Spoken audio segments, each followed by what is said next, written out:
Do you like shaking hands, giving side hugs, and kissing babies? If not, this podcast is for you. Hear about how you can customize your networking style to fit your personality and schedule. We will teach you how to make a shared experience chart and host successful networking events.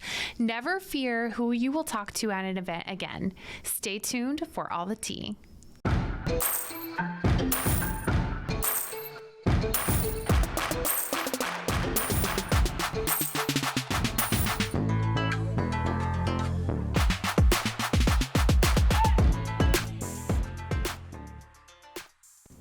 If you enjoy the Miss Biz podcast, but still have questions or need advice, we have some exciting news for you.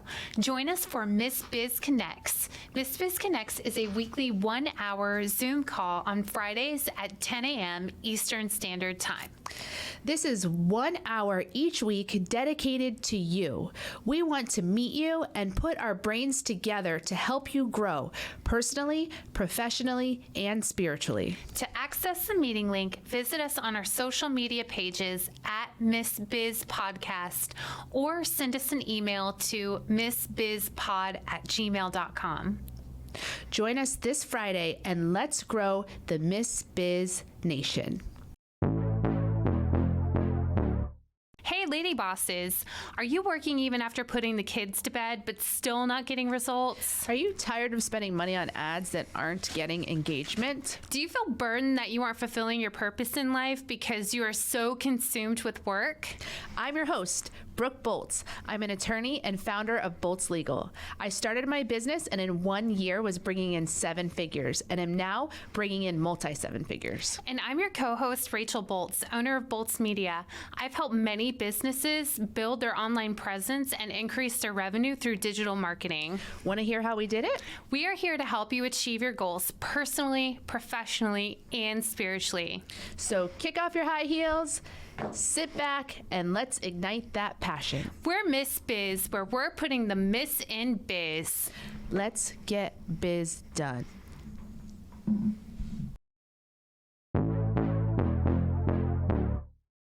I would rather go to the dentist for a 4-hour appointment than go to a networking event. I was reminded of this recently when I was invited to an open house for a new business that was starting, and I knew a few people going. And when I got there, I spoke to those people that I knew, and then suddenly was scanning the room, trying to figure out who I was going to talk to next, and became very uncomfortable. I learned quickly when I became a lawyer that the rainmakers were those that did the best financially. And there was, in the firm I was with, it's a huge law firm, there was one particular partner who was the most successful at bringing in new business. And so when I had the opportunity to meet him, I was so excited because I thought that I could watch him and see what he was doing so that I could emulate it and start to become a rainmaker as well. The problem was that when I met him, I was immediately disappointed. Not disappointed in him, but disappointed in myself because I recognized how different of a personality I was. He was the type of personality that could walk into a room and instantly make everyone feel comfortable. He could walk from stranger to stranger and make them feel as if they were his best friend within seconds. And I knew that wasn't me. I just didn't have that type of personality. And so I instantly became discouraged and thought, I'm never going to be able to achieve those levels of success. I'm never going to be able to be a rainmaker because that's just not my nature. So for me, in building a business, it's been a process of self-discovery and trial and error in finding ways to network that fit with my personality style.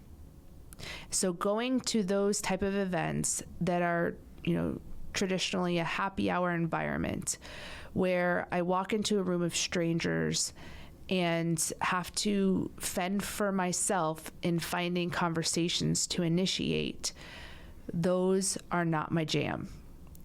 I don't do well in those environments. Now, Rachel, on the other hand, is that type of personality.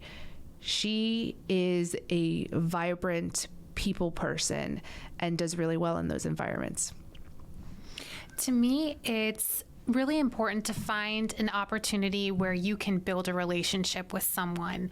And in those large networking traditional atmospheres, it's very difficult because essentially it's like a 30-second speed dating from person to person. And all that's really happening is you're exchanging business cards between person and person. So we have been taught that there are two types of communication and factors that are involved with relationship building. Those are informational and experiential. Informational is basically the information you're retrieving and exchanging between you and the other communicators. So who you are, where you're from, what you're due, and all of the basic facts. But there's another factor that plays into developing a relationship with someone, and that is the experiential factor. That is where you and the other person actually share experiences together and take part in new adventures and journeys and really bond together. And I have created what I call a shared experience chart, so that when I do meet new people and they give me their business card or I get their contact information some way, I add them to my chart. And my chart has columns for, of course, their name, their profession, their contact information, and then a note section where I jot down the informational things that I've learned about them. You know, do they have kids? What kind of hobbies do they have? Things that I'll want to remember for future reference when I meet with them again. Then I have columns for different types of shared experiences that I could invite them to. I'll put a check mark under whatever experience I met them with initially. Perhaps it was just an email or maybe a phone call, or perhaps it was at a networking event. I'll check that off, and then I'll remember, okay, I have done this one experience with this person.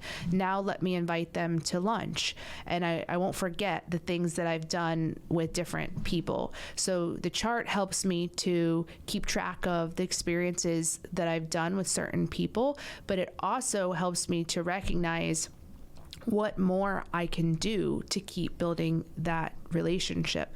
Because if I haven't yet invited them to go to lunch, I can look at the chart and see, okay, this week I want to send out these emails, or have my scheduling assistant send out these emails to schedule lunches with these 5 or 10 people over the next couple months, so that I can keep moving those relationships forward. I think the chart is an excellent tool to have in your toolbox so that you can ensure that you're taking all of the right and necessary steps to improve your relationship with that person that you're trying to meet. I know for me, and with schedules always being so busy, lunch is one of the best opportunities that I have to have a shared experience with someone, because we all have to eat. So why not take advantage of that time where I'm going to be eating already and invite somebody or a couple of people to share in that experience with me to deepen the relationship. I like going to lunch with people as well, because it's one-on-one. It's an hour or so long, and it opens the door to having deeper conversation beyond what you traditionally would have in a happy hour type environment. For me, it's been really eye-opening to be able to incorporate those people that I want to network with into my everyday social life. So for example, if my birthday's coming up and I'm going to be having a get together for my birthday, or perhaps the 4th of July or some other holiday, instead of just inviting my friends and family that typically come, I will invite a handful of business professionals that I want to build relationship with as well. And then they may bring their spouse or their children if it's a family event. And now the relationship is growing because we are taking that friendship to the next level. And it's saving time for all of us because we're building that relationship without having to schedule something additional beyond what we were already planning to do. Play dates are another good opportunity. If whoever you're trying to meet with has children and you yourself have children or even have dogs, it's a great opportunity to invite them to do something together. That way you can build a relationship not only with that person and really get to know them, but also that you can build a relationship with their families as well. Also, and this may be, seem far out there for some of you, but I go on an annual girls trip with a group of girlfriends, and I invited someone that I wanted to get to know better personally and professionally on our last girls trip, and it really took our friendship level to a much higher place that probably would have taken years to get to otherwise. So if you have those type of events you go on. I know I have another friend who goes on annual hiking trips with a group of people. So if there's just a hiking trip that you're going on with a group or a girls trip or whatever type of trip you're going on, if it involves a group of people and you have the freedom to invite others, start thinking about people that would be interested in going that you could invite so that you could just expand those relationships and those shared experiences to new levels by doing the things you already are going to do and doing the things you already enjoy. Even something as simple as scheduling a Zoom call or picking up the phone and calling whoever you're trying to build a relationship with, that is considered a shared experience. That is somewhere where you are taking time out of your day to focus on building a rapport and a relationship with that person. So it's important to make sure that not only are you meeting these people during events, but you're also continuing to have that relationship on a more intimate level by keeping in touch with them. Also, you can turn networking events into a more effective time by inviting people to the event. So, for example, if you're planning to go to a Chamber of Commerce event, then invite that person that you want to get to know better to come to the chamber event with you. Now it won't be so uncomfortable to have to walk around and introduce yourself to strangers. You can use that time to build a relationship with the person you invited while also meeting and engaging with others. If there's any particular type of hobbies that you have, like let's say you really like to play golf or you really like to go bowling, those are all great opportunities to invite people to attend so that you can continue to build a relationship with them, because it is so much more intimate in the respect that you are focused on those team building activities where you have to work together versus just eating together or just going to a happy hour together. There's so much more substance behind it.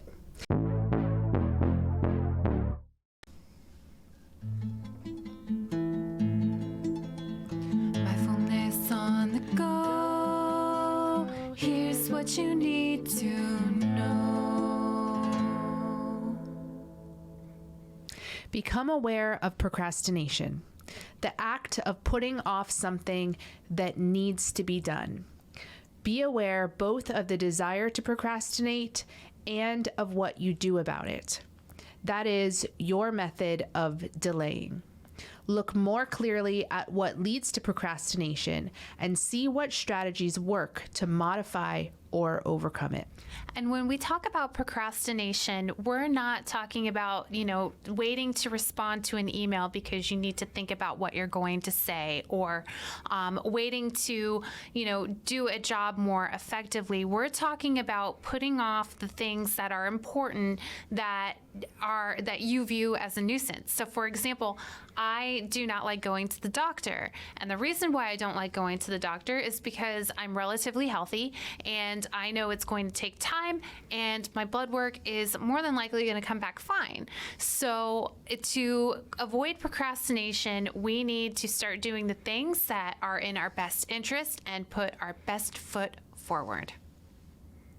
You can also be efficient at setting those appointments and try to set as many as you can on one day so that it is not taking away from multiple days of productivity. Boom. I've always been envious of people who play golf because they say that business deals are made on the golf course, and I don't play golf. So trying to find that corollary of what I can do to build those relationships in the same way as you can on a golf course has been a challenge. So these are some of the ideas and some of the things that I've incorporated to help grow those relationships outside of the golf course. I want to talk briefly too about the importance of hosting your own networking events. And I'll say that if you attend these events, that's great. You can attend other people's events that they're hosting, but perception is reality.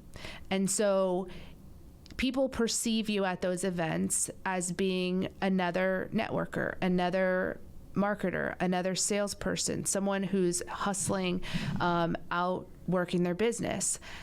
But if you're the host, if you are the headliner at an event, there's just a different perception there. And people will line up after the event to wait for the opportunity to talk with you, which they wouldn't do if you were just another attendee at a networking event. And so that perception is important to creating yourself as an authority figure in whatever your professional space is. I started doing this, it's been probably 8 months ago now, where I started hosting events called Max Med Connections is the name of the group for medical providers. And it's a networking event that I host not every month, but every few months, where we do some type of interactive experience together. We've done things like a sushi making class. We've done a wine and cheese pairing class. We've done a driving range golf course before. We've done a line dancing class with a mechanical bull. Just fun, interactive things. And the premise is to bring people together through a shared experience to do something interactive and hopefully break the ice for those people who are like me, who are uncomfortable just walking up and starting a conversation. So by doing something together, hopefully that opens the door to start the conversation through the interactive activity.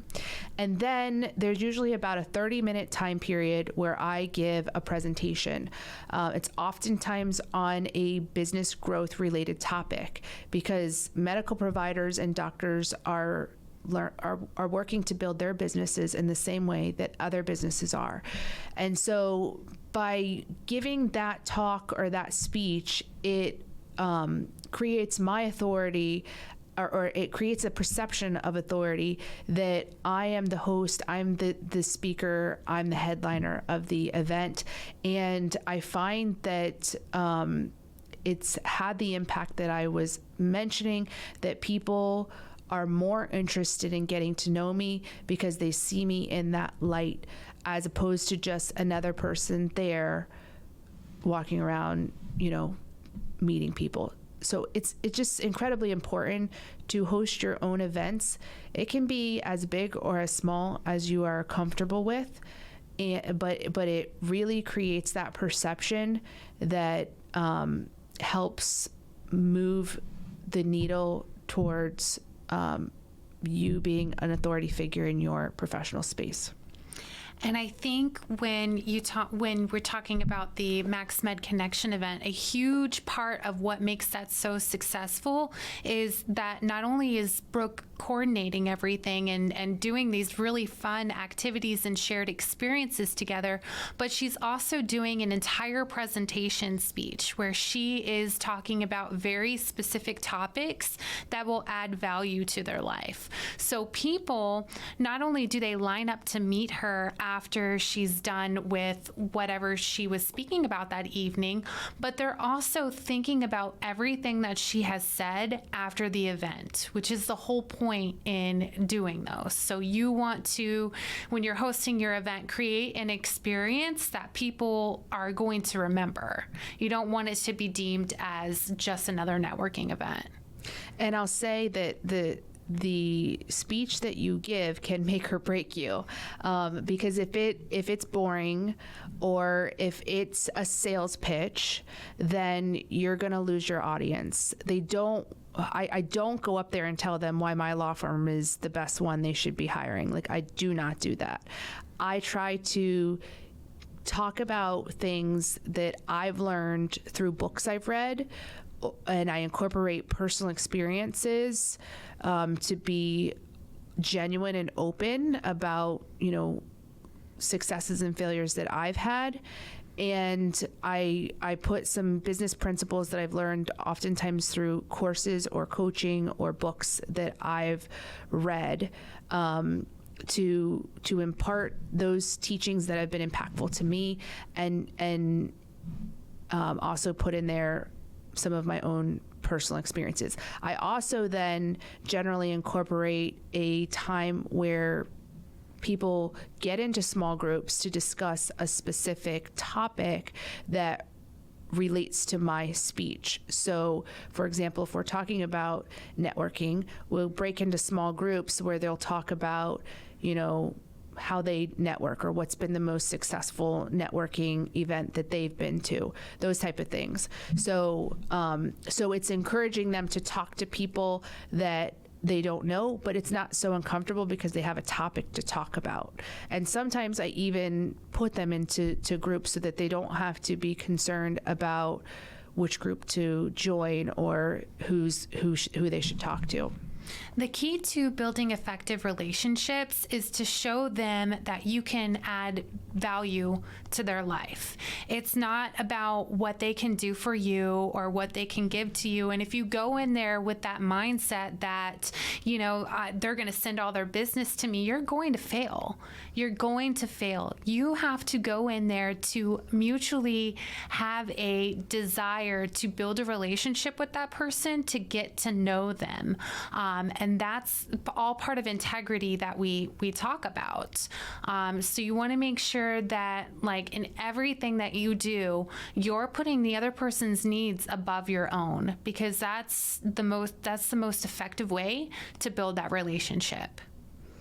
So if you do go to an event as an attendee, it's a great opportunity to have to begin a conversation, get a business card, but I wouldn't sell myself. Like, I don't use that as the opportunity to give a 1-minute elevator speech. I just don't. I don't feel that it leaves the right impression, and I don't feel that it's an environment where there is enough of an opportunity to really sell them, even if I wanted to. People don't like to be sold to. So I use it as an opportunity. Hi, this is who I am. This is what I do. What do you do? Tell me about yourself. Do you have a family? Tell me some things about yourself, and then take a business card, then come back to the office. And my follow-up is not, hey, wanted to let you know I'm still here and how good I am and how much you should hire me and why I'm the best. It's, hey, would you like to join me for lunch? Would you like to come to my Memorial Day get together? Would you like to set a Zoom call so we could, pick up where we left off? So your approach and your goal is truly to build relationship. It's not to make a sale. And if you can change that perspective, it takes the pressure off of, trying to achieve any specific goal. And it makes networking a lot more enjoyable because you're really just making friends. Absolutely. Changing your perspective and making sure that you're networking in a way that you love is crucial.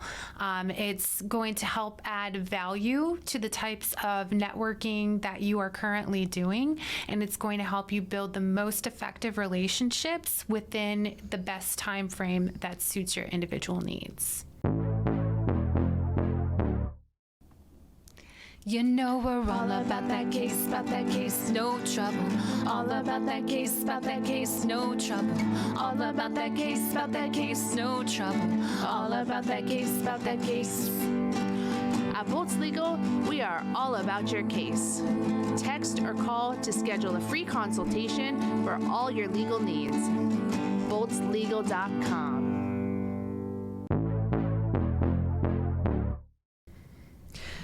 So, our goal today was to help bring some realization to the fact that networking doesn't have to be done in the traditional way all the time. You can customize your networking plan to your personality and what you enjoy and fit it into the time parameters that you have available. For example, I oftentimes have to turn down dinner invites and ask to set it for something during business hours because I have 3 children who I have to help with homework each night, and I have a 3-year-old, and that's really the only time that I have to spend with him. So I try to limit myself to 1 or 2 evening hour events per month, and everything else we're going to have to fit during business hours, during a lunch or a coffee appointment or something like that. So through implementing these tools, hopefully you can do the same. You can incorporate networking into your schedule so that it doesn't become a burden emotionally or on your time constraints. So we hope that you found this podcast helpful. And that you'll be able to incorporate some of these tips and strategies that work for you, and most importantly, network in a way that you love. Happy networking. We appreciate you and are honored to be on this journey with you.